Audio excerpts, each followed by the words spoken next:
How you doing? I'm meteorologist Paul Diano with the KOMO 4-Dub, the Western Washington weather webcast for June 3rd. And a lot of you have been asking about that, La Nina. Now that El Nino is wrapping up and pretty much finished, many of you are wondering, well, are we going to stay kind of neutral in between El Nino and La Nina? Or are we going to see more of a signature that will go back to a La Nina pattern, which may impact our weather this upcoming fall and the winter? Well, I've been watching things and watching the Climate Prediction Center over the past several months and seeing what the predictions are saying for this upcoming fall. And I've seen a trend develop over the past couple weeks. And now that we're heading into summer, I thought it's about time that we start talking about what may or may not be happening over the next several months. Here's a sentence from their summary.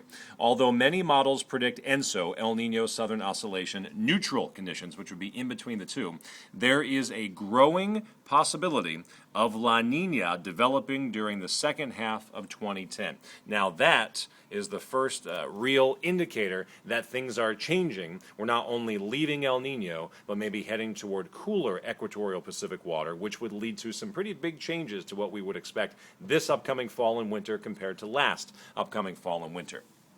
Heat content. When this is orange and above normal, typically we're in an El Nino pattern, very high, as we hit last winter, super high. It trended down, and now look, we're actually trending right now cooler than normal. So what does all of this mean? Well, let's look at this. This is a great map here. It shows us where we are right now when it comes to El Nino versus La Nina. This is the baseline, the zero line right here.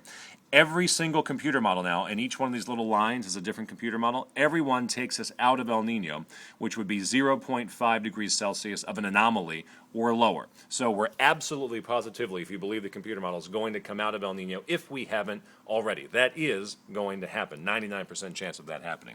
The question is, do we fall into a La Nina? Well, that would be below this line, minus 0.5 or half a degree Celsius, cooler than normal.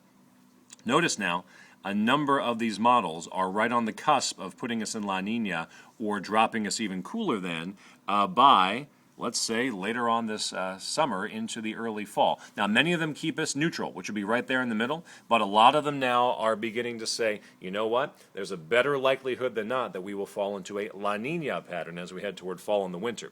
Now, many of you know what that means, but some of you don't, so we're going to recap. Here's what La Nina typically does. It builds a big area of high pressure over the Gulf of Alaska. And they might be thinking, high pressure, it's going to be sunnier and drier. Well, it really depends on where it is. High pressure here, winds flowing clockwise around high pressure, means that very cold Arctic air will get dragged down through Canada into the Pacific Northwest. But that's only one part of the story. It could be cold and dry, and then it would be a pretty tame winter. It'd be chilly, but we wouldn't have much precipitation. Often during this pattern, you'll have the cold air locked in place. Here comes the jet stream, though, right here, slamming into the northwest, bringing the moisture. Now you put two and two together, you'll get four. You've got the cold air in place, you've got some moisture moving in.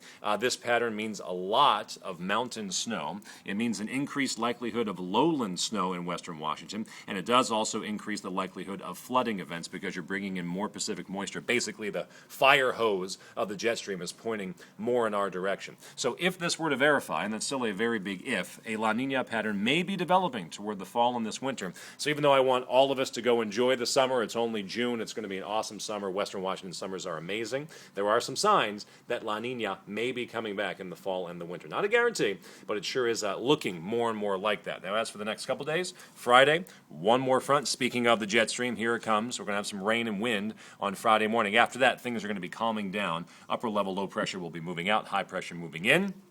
But long term, it looks more likely than it has over the past several months that La Nina may be making a comeback, and we'll be having some more storms heading in our direction as we head toward the fall and the winter. That is the KOMO 4-Dub for June 3rd. Hope you make it a great day.